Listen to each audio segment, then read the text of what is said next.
So let's take a look at the time of the Maccabees and the period of Jewish independence. This is, of course, the period that followed the events of Antiochus IV or Antiochus Epiphanes.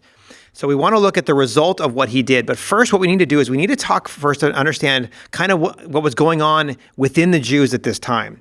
And this is what we want to talk about with the Jews and Hellenism. So here's what we mean. So there were two groups that developed within the Jewish people when it came to the Hellenization or the spread of Greek culture around the world.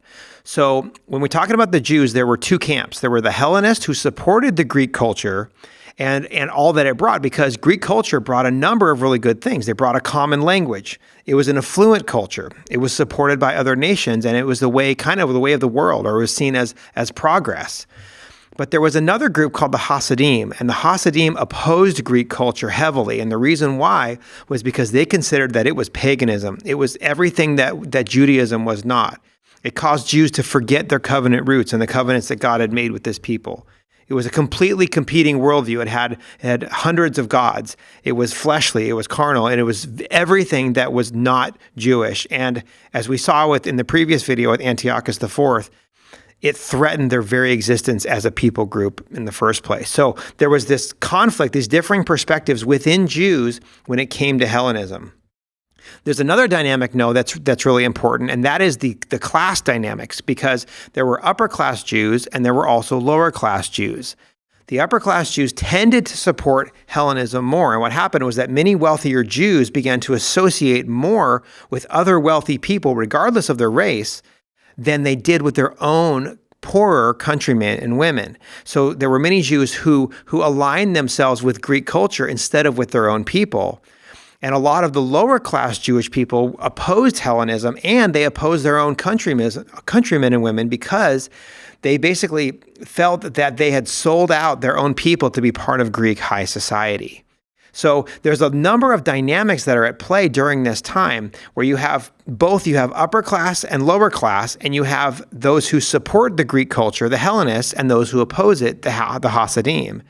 So in general, the upper class tended to support Hellenism because it was very akin to their lifestyle. And in general, the lower class opposed it, but it wasn't universal. There were definitely Hellenists who were lower class, and there were definitely those of the upper class who did not support Hellenism, who were more supportive of the Hasidim.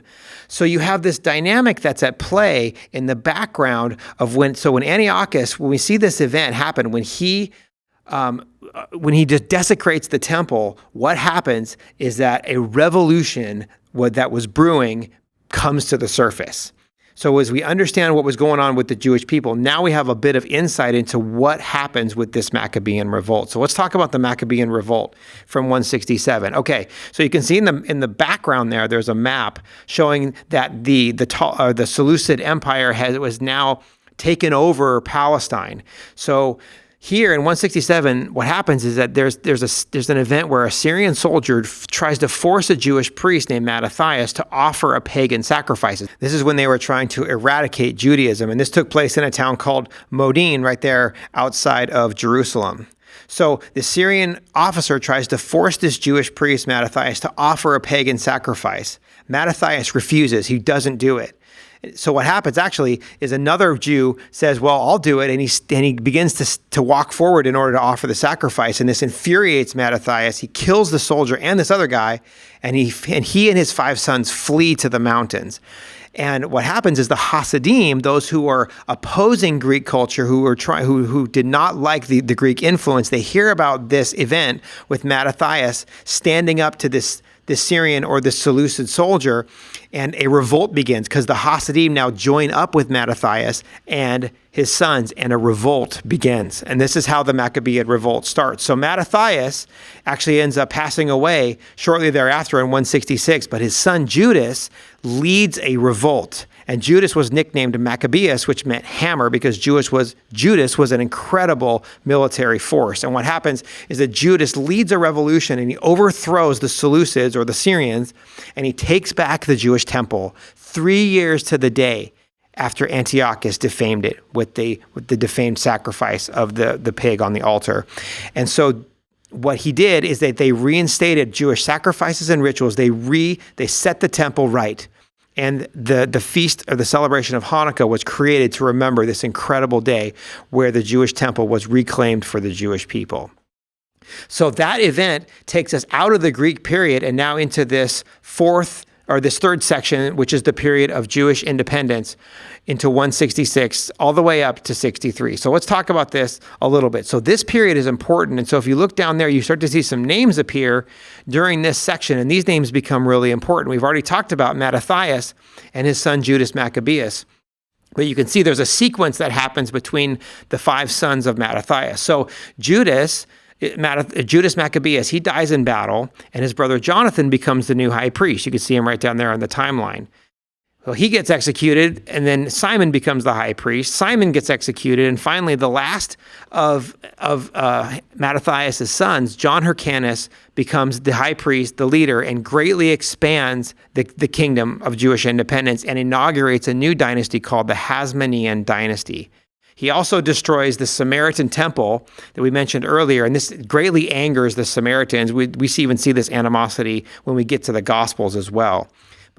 So John's son, Alexander Jannaeus, expands the empire even further, even rivaling the dominance of the time of David and Solomon. But the most interesting thing that happens during this time of Jewish independence is that the empire tends to start to become Hellenistic, which is crazy ironic because the whole period of Jewish independence started as a rebellion against the Hellenistic cultures and tendencies of the day. And so it's crazy that this, under Alexander Jannaeus, that the empire again starts to become more Hellenistic. And you can kind of follow some of these names.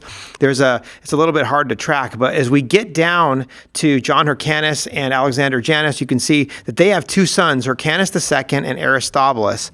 And these guys become important in a little bit. But with the empire now shifting to becoming Hellenistic, when they started off against Hellenism, what happens is that the Hasidim now feel alienated from the Hasmonean dynasty, and they break away from the Hasmoneans altogether.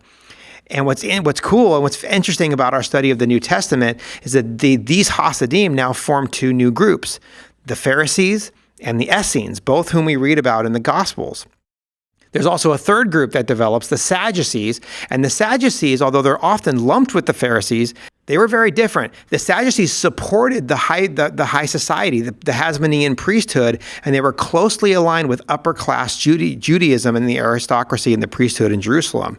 So there's a lot of differences between the Essenes and the Pharisees with the Sadducees. But if we slide over kind of some of these important names, we can see that these are some of the important figures during this time, both of the transition into the time of Jewish independence, and now we're getting close to the time out of it. But some of the key events from the Bible timeline we now have a sense of. Antiochus desecrating the temple, the Maccabean revolt. We have Judas's rededication of the temple, and these are some of the key events that happened during this time of Jewish independence. But if we put the names back up here for a second, we see that it was Mattathias' family, Judas, Jonathan. These ushered in the transition from the Greek period to the period of Jewish independence. But now we come to another transition. And now we are going to see how the transition from the time of Jewish independence, or out of the Hasmonean dynasty, into the next and the last world empire that we're going to look at, which is the Roman period. So in our next video,